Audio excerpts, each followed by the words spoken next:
I'm on turtle. Fearing Reggie's feared. Kill him. Double. Yeah. I killed turtle. Yeah, go for turtle. Turtle. Jace. Nice. Lock forward. Hey, there's only 2 of them left. Go. You guys are 1 HP. You guys are 1 HP. Be careful. I'm facing for Baron. Hey everyone, welcome back to the show. Freak here with Nien and Big Fat LP from Counterlogic Gaming. Guys, congrats on the crazy win. And we're going to start with the CLG TSM rivalry. It is the oldest rivalry in basically League of Legends history, certainly in North American history. So, Nien, I want to start with you. How much did you feel that? Because you know about it, of course. I feel it, and like whenever we scrim against them, there's some playful trash talk that goes back and forth, so it feels really good to beat them. And we're gonna 4-0 them this split, so I'm looking forward to it. Awesome. And of course, you've already got a good start to that rivalry here. Yeah. All right, so I wanted to ask you about how the game actually panned out here. So you guys spent a lot of time ganking Dyra's top. How much of that was pre-planned? How much of that was like, oh, we can get him? I wasn't really pre-planned at all. It was just that I'm Malphite, so I can go on him whenever I want to. And with a Nocturne ult or a TF ult, it's just a guaranteed free kill, so why not take it?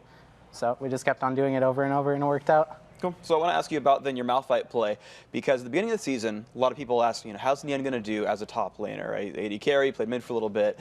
So I kind of want to ask, because you're playing Malphite now, which is a big hotshot GG champion, right? And TSM banned Shen against you, which is another big hotshot champion. How much is your teammates making you hotshot, and how much are you your own player? I'm not really, they're not forcing me to play any type of role. They're leaving it up to me for what I want to play. And I'm incorporating all types of play styles, because all play styles are strong, of course. I've been playing a lot of Shen recently because he's extremely LP, so I'm going to be trying to incorporate that into my playlist. Okay. And Malphite is just another really strong champion. It's really good when you're ahead, really good when you're behind. You can always force the engage that you want to force. They can't really escape from it unless if they flash, but it's just really strong champions, so I'm just going to play strong champions. That's all. Okay, sounds good. Now, Big Fat LP, you're of course new to your role as well. You're the jungler here for CLG. How has your transition into that role gone so far? It's pretty simple, actually, especially for competitive play. It's even more easy. It's actually harder to play in solo queue than it is jungling than it is for competitive play, because competitive players, the things they will do, you just know what they want to do. Most likely, the flow of the game is very like one-dimensional. In solo queue, people just do all kinds of weird stuff, and you never know what the hell they're gonna do next. And some things that doesn't make sense, they just go into a red, but your teammates are not gonna respond to them. They know that. That's probably it. All right, so I've noticed as far as your champ select goes, you've run a lot of Nocturne recently. Why are you running him so much? It's just, I think Nocturne is one of the heroes that's like face row ganking. It's like free kill every 3 minutes. That's it. That's pretty much it. Did that sort of inform your team composition? You've got Nocturne for the ganks, Twisted Fate for the ganks, you've got Teleport on Malphite. Was this just like this pre-planned, we can gank anything all the time?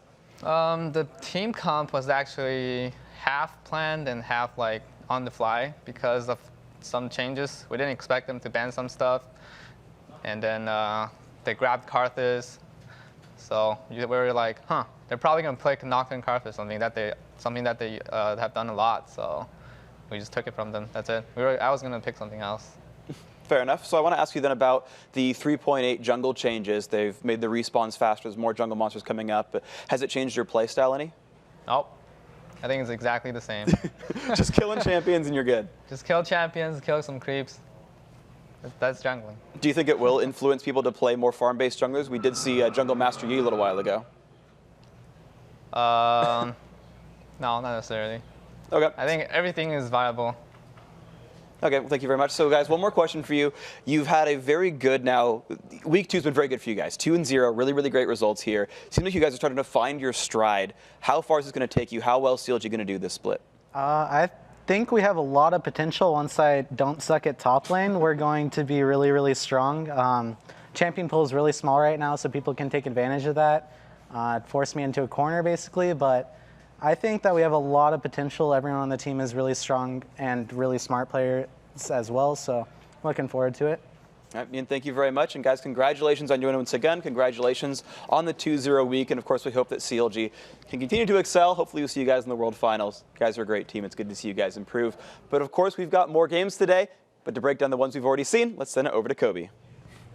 All right, thanks, Freak. I've got 2 clips for you guys here today. First one is the Cloud9 Vulcan game that was extremely close, and this is where Cloud9 actually got back into the game. It's at this Dragon Pit. You can see Vulcan are completely spread out right now. They have 2 members split pushing, and then 3 are trying to pressure this mid turret. Because they're so spread out, this actually allows Just High to defend this middle turret with his ultimate and his flash. So let's roll this at 50% speed, and we'll get a look at how High actually does this. The Zhonya's gets popped before the knockback from the Maelstrom. This is huge. High doesn't get displaced. All right, we'll pause it right here. He didn't get knocked back at all, so he was able to continue and get a second stun on Mandatory Cloud. The second stun from Kevin does have diminishing returns, but it was enough to keep him in range and get the rest of the damage off. So let's continue out this rest of this clip. There we go. He's going to have to force to Zhonya's very early and wait for the pass-through. The flash isn't going to be enough to get him away as Balls is able to catch up. And at this point, you think, why is Mandatory Cloud using his ult to get away? He could have just kept running. Again, we have to look at the items. He's only got level 1 boots, whereas Rumble has level 2 boots and the speed boost from his scrap shield. Now, the second clip we have is from this epic TSM versus CLG rivalry. This is one of the mid-game turret dives that they did, which was just the biggest, clearest example of miscommunication that we can see.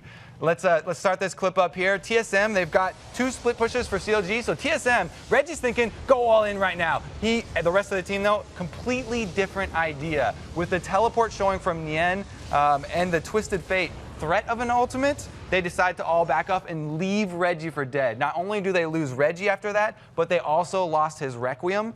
And you have to remember, Reggie's thinking, though, was that TF's ultimate can only get halfway back up the map, and so they still had time. Regardless, there's going to be some heated discussion on the TSM team about not only that play, but the whole game. But until then, let's send it back to the guys at the desk. Thank you very much, Kobe. Okay, guys, earlier we asked you to let us know which team strategies have excited you the most so far and why. And this is what you tweeted. It's going to be, I have no idea what your name is, but it's awesome. I think Dignitas's playstyle is exciting. They focus a lot on kills, and they swap roles and lanes very well. Kiwi Kid TF for the win. Thank you for the grammar. I really want to see if Dignitas does more of this, because coming into the Season 2 World Playoffs, as they mentioned yesterday, they were doing a lot of role swapping and having a lot of success with it, like Scar was playing Darius and all these interesting things. And then when Dignitas struggled a little bit, they went back to it and have found early success with it. So that could be another kind of added punch Dignitas has throughout the rest of the split. You have to adapt if you want to move on. So Valentin says, Valentin LOL says, I prefer Cloud9's playstyle. They have fast games, are very aggressive, and it is throwing teams off.